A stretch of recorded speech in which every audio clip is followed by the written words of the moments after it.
My daughter said, "You're not coming." I sold her house. I was at the front door with my suitcase in hand, geared up to fly out with my daughter for a long-planned vacation, when a text flashed across my screen. "You're not coming to Europe with us. My husband wants this trip to be family only." They ended up taking just my in-laws along and leaving me behind. This, after I'd paid for their new house, so I canceled the payments and sold it. You won't believe what greeted them when they finally came home. Before I dive into everything, please hit subscribe and tell me in the comments where you're listening from. I was smoothing my favorite blue travel shirt when the phone buzzed against the nightstand. The cotton felt soft between my fingers as I worked out the wrinkles, picturing myself wearing it to dinner at that little bistro my daughter Emily had found near the Louvre. My suitcase sat open on the bed like a promise, half packed with clothes I'd picked out carefully for our European adventure. The weather app said Paris would be sunny, perfect for the walking tours I'd printed and tucked into my carry-on. I was humming an old Frank Sinatra tune while debating between my brown leather shoes and the comfortable walking sneakers. Our tickets to Charles de Gaulle were sitting on the nightstand beside my passport, both of them crisp and ready to go. 6 hours until departure. My heart had that jittery flutter I always get before a big trip, excited, a little nervous, hopeful. The phone buzzed again. Emily's name lit up on the screen. I set the shirt down and picked up the phone, expecting a last-minute reminder about the gate or where to meet at the airport. Instead, the words on the screen froze my blood. "You're not coming with us to Europe. Brad thinks it's better if this vacation stays family only." I read it once, then again, then a third time, my thumb hovering like maybe the message would change if I stared at it long enough. The sweater I'd been about to fold just hung in my hands while my brain tried to make sense of what I was seeing. Family only. The phrase scratched at my thoughts like a broken record. I'm her dad. I planned this trip. I bought the tickets, researched the restaurants, put together the itinerary during all those late nights when I couldn't sleep. What does family only even mean when you say it to your own father? I sat down hard on the edge of the bed, the suitcase still yawning open beside me. My hands shook a little as I typed the only reply I could get out. "Okay." Disappointment dropped into my chest like a stone. I looked around the room at everything I'd lined up for a trip that was suddenly gone. Travel bottles in a neat row on the dresser. Guidebooks with yellow sticky notes marking all the spots we were supposed to see. The new camera I'd bought just for this vacation, still in the box. I closed the suitcase slowly and carefully. Each click of the latches sounded final in that quiet room. Then I called the airline and listened to the hold music while I waited to cancel my ticket. The customer service rep was kind, but all business. "I'm sorry to hear about your change of plans, Mr. Walker," she said, and I wondered if she could hear the disappointment in my voice. Afterward, I sat in the living room, staring at travel brochures spread across the coffee table. The house felt emptier than usual, so quiet it made my ears ring. Outside, Mrs. Ramirez's dog barked at something down the block, sharp and insistent in the calm of the suburbs. I picked up a glossy pamphlet about Roman arches and set it on the end table. It was a small, pointless move, but it was all I had in that moment when it hit me that I'd been carefully, deliberately left out. Evening showed up with the same hollow quiet that had drifted through the house all day. I moved around like a ghost, leaving my dinner dishes in the sink instead of washing them like I usually do. The packed suitcase still sat by the bedroom door, a reminder that plans can fall apart in an instant. The TV murmured from the living room, some news program I wasn't really watching. I kept checking my phone for no good reason, scrolling without seeing, that restless itch in my fingers picking at the screen. Maybe Facebook would pull me out of the funk for a minute. I scrolled past Mrs. Carter's cat photos, some recipe shares from my book club, a few political posts I didn't want to think about.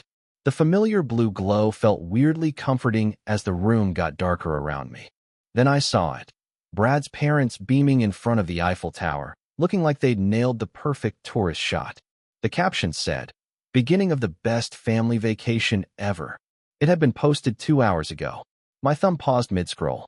Maybe they took a separate trip? Maybe it was an old picture they just decided to post tonight. My heartbeat picked up as I tapped their profile for more photos.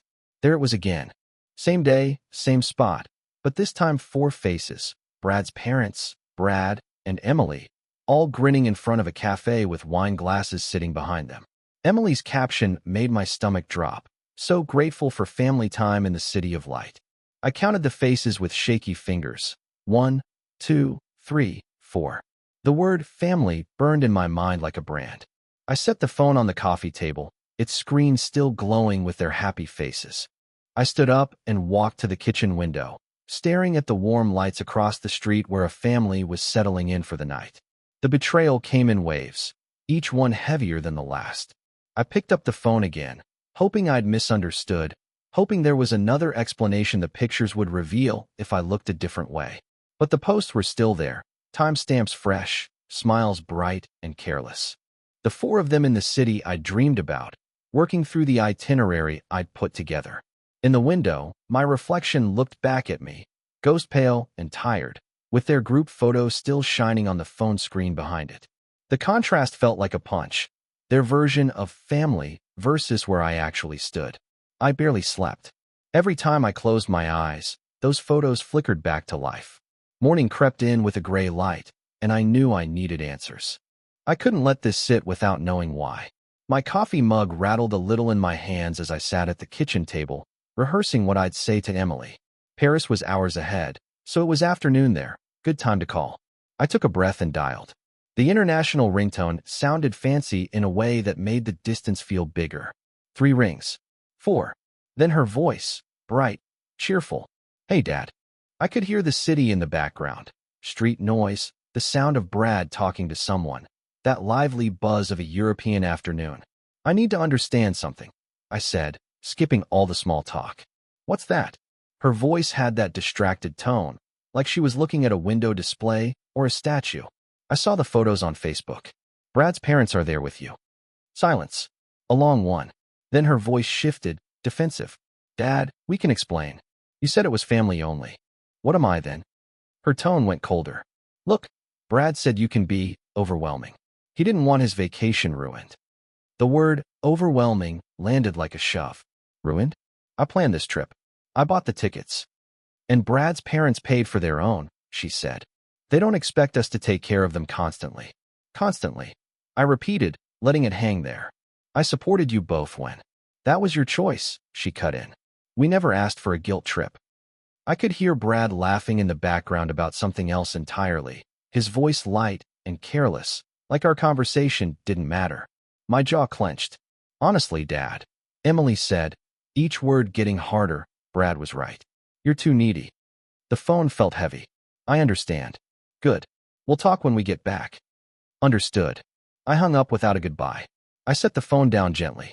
The word needy echoed in my head like a curse. Something in me pulled toward my home office.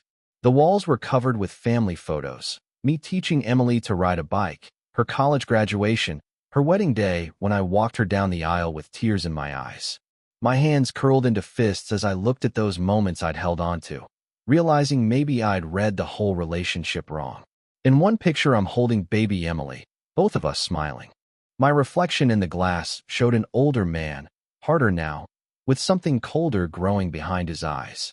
I reached out and straightened the frame with careful fingers. Somehow that small act felt bigger, like I was adjusting more than a crooked photo.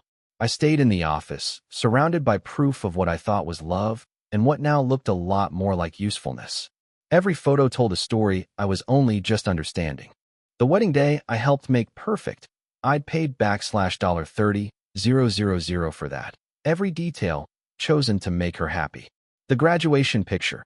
I covered her student loans when Brad couldn't find work after college. The house hunting snapshots scattered across my desk. I'd co-signed when the bank said no.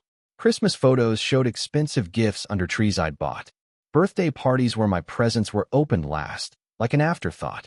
Each memory stacked weight on my chest until it was hard to breathe. I opened a desk drawer and pulled out bank statements I'd kept out of habit. The down payment for their house, $80,000, from my retirement fund, money I'd saved for my own future. Car payments I took over when Brad lost his first job. Credit card bills I paid when they couldn't make ends meet.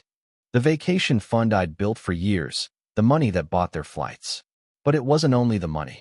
I remembered the plans I canceled. The fishing trip with old friends because Emily needed a babysitter. The dinner invitation from a woman in my book club I turned down because Emily needed help moving. My own travel dreams pushed off again and again while I helped them chase theirs. Sunday dinners where Brad barely nodded at me. Holidays where I felt like a stranger at my own table. He made me feel unwelcome while still accepting every check. The pattern was glaring now. How did I miss it for so long? My hands shook as I set the photos face down, not able to look at them anymore. Needy kept looping in my head like a scratched CD. Then the difference hit me with perfect clarity. Being loved isn't the same as being useful. They hadn't really invited me into their life. They'd invited my wallet. I stood up so fast my chair rolled back and bumped the wall. In the mirror over the desk, I saw a man who'd been taken advantage of for years. A man who confused generosity with love and got manipulation instead. The reflection showed a patient, giving, trusting guy who got paid back with betrayal and dismissal.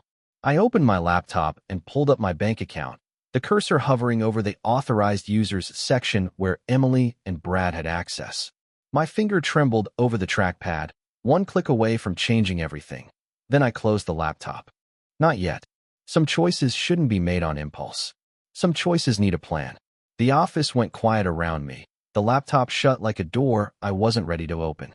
Years of manipulation sat heavy on my shoulders while I stared at the framed photos turned face down. The house felt like it was holding its breath. Then my phone pinged with a banking alert. I almost ignored it, expecting some routine promo, but habit made me pick it up. Account alert, transaction processed. I unlocked the app with my thumb, thinking I'd see a utility bill or a grocery charge. Instead, I got a punch to the gut. 7:45, Lours, Le Bernardin Restaurant, Paris, France. 2 hours earlier, their lunchtime in Paris. The dots connected fast and ugly. Emily was using the authorized card I'd given her years ago for emergencies when she was building credit back then, when I thought I was helping her stand on her own 2 feet. The irony burned. They shut me out of their family vacation, but were happy to run up my tab for fancy meals. I scrolled through recent charges, disbelief turning into a steady, cold anger. Hotel bills, boutique shopping, tourist attractions, all on my card. And this after Emily told me Brad's parents paid their own way and didn't expect to be taken care of constantly. I started pacing with the phone in my hand. Every photo on the wall looked different now, like exhibits in a case I was finally prepared to prosecute. A clear thought formed. This is my chance. I opened the card management screen and tapped Authorized Users. Emily's name sat there in clean black letters, a neat summary of years of access I'd offered in love and got manipulated for in return. Another ping. €85 at Boutique Chic, Paris. She was shopping while I stood here alone, processing the truth. That settled it. My finger hovered over Remove User. Years of being the helpful dad wrestled with the new certainty that support and exploitation are not the same thing. The confirmation popped up. Are you sure? This can't be undone. I tapped, yes, remove immediately. The message came back. Authorized user access revoked. For the first time in years, I felt a real surge of control. It was strange. It was satisfying. I set the phone on the desk and caught my reflection in the dark laptop screen. A small smile crept in without my permission. I walked to the kitchen and made coffee, moving with more purpose than I'd felt since the first text. The machine gurgled to life. Outside, I heard a neighbor's mower kick on. Ordinary life kept going while my quiet revolution got underway. The next morning, I sat at the table actually enjoying my coffee for once. The local paper was spread out in front of me, and I was reading about high school graduations when the phone rang hard enough to rattle, an international number I recognized. 9 a.m. here, for in the afternoon in Paris. I let it ring twice before answering. I wasn't interested in pleasing anybody anymore. Good morning to you too, Emily, I said. She sucked in a sharp breath. Dad, what did you do to the card? No hello. No, how are you? Just demands. I removed your access to my account. Don't start with that. I tried to pay for lunch and it got declined, in front of Brad's parents. The waiter came back 3 times. It was humiliating. That must have been awkward, I said, taking another sip. Awkward? It was mortifying. You can't do that. I need that card. For what? I thought you didn't need me taking care of you constantly. That's completely different, she snapped, voice climbing higher. Is it? There was muffled talking on her end. When she came back, her tone had a nasty edge. Fix this now, or there will be consequences. What kind of consequences? Brad and I have been talking. When we get back, We're looking into care facilities. I set the cup down. Care facilities? You're getting older, Dad. And clearly you can't handle money responsibly. We'll sell your house to pay for it. You don't need all that space. Brad's voice floated in from the background. Tell him it's for his own good. I sat there a while, letting it all sink in. They wanted to ship me off and sell my home because I stopped funding their vacation. The audacity was something to behold. Dad, are you listening? Put my card access back. I heard you. So you'll fix it? No. What do you mean, no? I mean, no. Enjoy the rest of your family vacation. Dad, don't you dare. I hung up and set the phone face down. My hands were steady as I finished my coffee and looked out at my yard, the one I've kept up for 30 years in a house that's paid off and has my name alone on the deed. The same house they were ready to liquidate, so they could tuck me away somewhere convenient. I stood with a new kind of purpose and headed for my office. There was work to do. I pulled my property folder from the cabinet and spread it on the desk like a battle plan, but not my own deed. The second set of papers. The deed for the Maple Street house where Emily and Brad lived. My name alone was on the title, just like it had been since I bought it for them. I could hear the old conversation in my head from 2 years back. Just for mortgage approval, Dad. We'll transfer it to our names once things settle down. Too busy to do the paperwork. Always next month or next year. It never happened. I found the business card for Mark Collins, the realtor who sold me both properties. Straightforward guy, big on discretion. I grabbed my keys. The drive across Davenport took me past familiar streets. Mrs. Lopez waved from her garden as I backed out. 20 minutes later, I parked at Collins Realty Group, in a renovated Victorian Mark had lovingly restored. Mike, great to see you, Mark said, standing up from his desk. How's retirement? I need to sell the Maple Street place fast. He paused, reading my face. The house you bought for Emily. Everything okay? Everything's fine. I just need it sold. What's the market doing? He turned to his computer, pulling comps like the pro he is. Market's hot. Houses in that neighborhood are going for around $180,000, maybe $190,000 if it shows well. I'd paid $130,000 2 years ago. That number felt good. How quickly can we move? I asked. If we price it right, fast, he said, sliding listing paperwork over. We'll need photos and maybe a little staging. I can have my team there tomorrow. It's occupied. Oh, will Emily handle the showings? Emily's in Europe. I have the keys. He blinked, then nodded. No nosy questions. We set a price, agreed on the commission, and talked closing timelines. I signed with a steady hand. I'll start the marketing today, Mark said. In this market, we could see offers in a day or two. We shook on it. On the way back to my car, I felt lighter than I had in days. Classical music filled the truck as I rolled through downtown, seeing the same old places with new eyes. At a red light, a young family crossed, Dad carrying a toddler, Mom pushing a stroller. I remembered when Emily was that small, before everything turned into calculations about money and favors. Back in my driveway, I sat for a second looking at the mailbox with Walker painted on it in faded letters. The name felt different now, like it meant something again. I headed inside, keys jingling, ready for the next steps. An email from the listing service was already waiting when I opened my laptop. Property listed successfully. Those 3 words were a little jolt of satisfaction. But there was more to do. I opened a new tab and searched Moving Companies Davenport, Iowa. The big national names came up first. I scrolled until I spotted a small, local outfit with great reviews. Frank's Reliable Moving. Family owned for 15 years. Exactly the kind of place where you talk to the owner, not a script. Frank's Moving. This is Frank. A deep, no-nonsense voice answered. I need a house cleared out tomorrow morning. Time sensitive. What kind of timeline? Start at 8, if you can. It's a whole house. From where to where? I gave him Emily's address and said everything had to go to storage. Got a unit set up, he asked. Not yet. Try Safekeep Storage on Brady. We work with them all the time. Want the number? Within minutes, I had Laura at Safekeep on a 3-way call. For a full house, you'll want at least a 10 by 20, Laura said. What's the damage? First month prepaid is $120. I'll take it. Can somebody meet us there tomorrow? We locked in the details. My truck and 2 guys, Frank said. We'll be there at 8 a.m. Folks out of town? He asked, like a man who'd been around these situations before. Something like that. Been there myself, he said. We'll be careful and quick. After paying for the unit online, I made myself dinner with the first real appetite I'd had in days.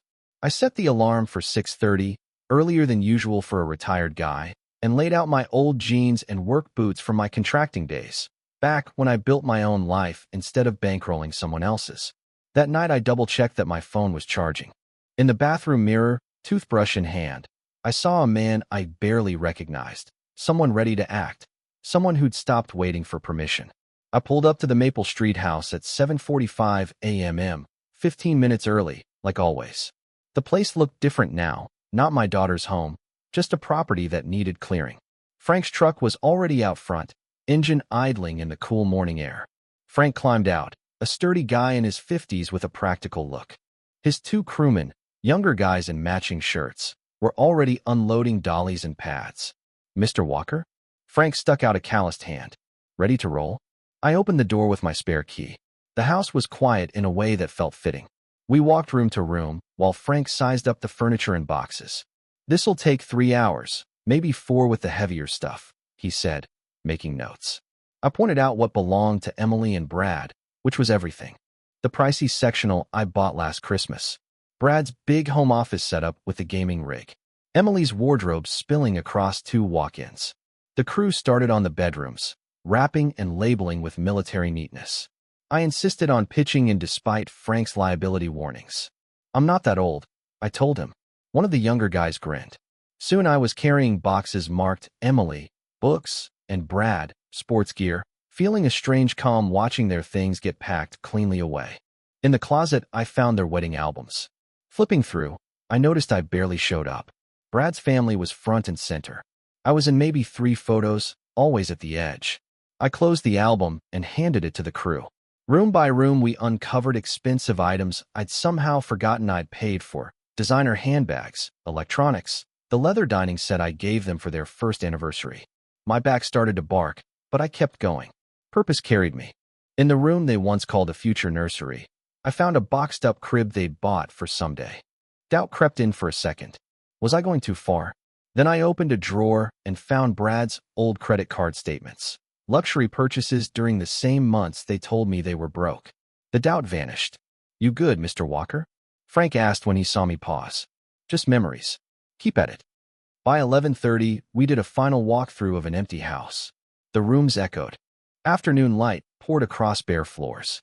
I locked up, pocketed the keys, and followed the truck to safekeep, where I watched everything slide into Unit 47B. I paid Frank in cash and added a fat tip. "Hope it all works out," he said, and meant it. Driving home, my phone buzzed with Facebook notifications. I parked in the garage and finally checked. Emily had posted angry status updates. "Some people have no respect for family," she wrote. The comments poured in, friends asking what happened, Emily playing the victim like she always did. I closed the app and called Mark Collins. "Great news," Mark said, sounding excited. "We have a serious buyer. Cash. Already. Young couple. Just moved here for work. They love the neighborhood. Offer is $185,000, higher than we hoped." That number felt like a clean breeze. "When do they want to close?" "Here's the kicker. They want to close immediately. They could move in this weekend." I checked the calendar. Thursday. This weekend. They're in a corporate rental. Motivated. Mark's energy was contagious. "If you can do an expedited close, I'll have docs ready tomorrow. Make it happen." Friday morning, I sat at the title company, signing my name with slow, careful strokes. I met the buyers, Jason and Megan Parker, in their early 30s, the sort of hopeful couple that reminded me of Emily and Brad before entitlement crept in. "We love the landscaping," Megan said during the final walkthrough of the empty place. "It's perfect," Jason added, taking the keys. "We can start moving tomorrow?"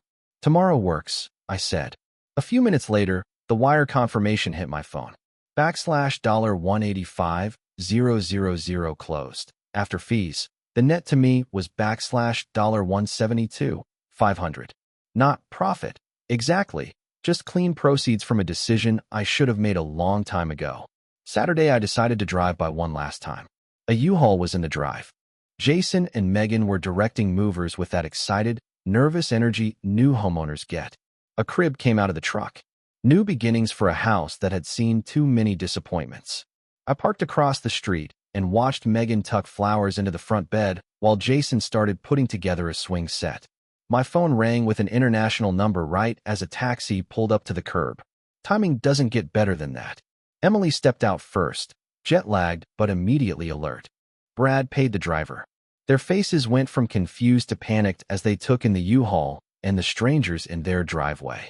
"Excuse me," Brad called to Megan, who looked up with a friendly smile that faded fast. "What are you doing at our house?" Jason appeared in the doorway with papers in hand. "Your house? I think there's been a mistake." I got out of my truck and walked over, an envelope tucked in my jacket. Emily spotted me and cycled through confusion, recognition, and fury in about 3 seconds. "Dad, what is happening? Why are these people in our house?" Her voice had that sharp edge I'd grown tired of. Jason and Megan exchanged a look, concerned, unsure. Megan still held her little gardening trowel like she might need to defend the place. "Sir, I don't know who you are," Brad said to Jason, "but you need to move your stuff out." Jason lifted the deed.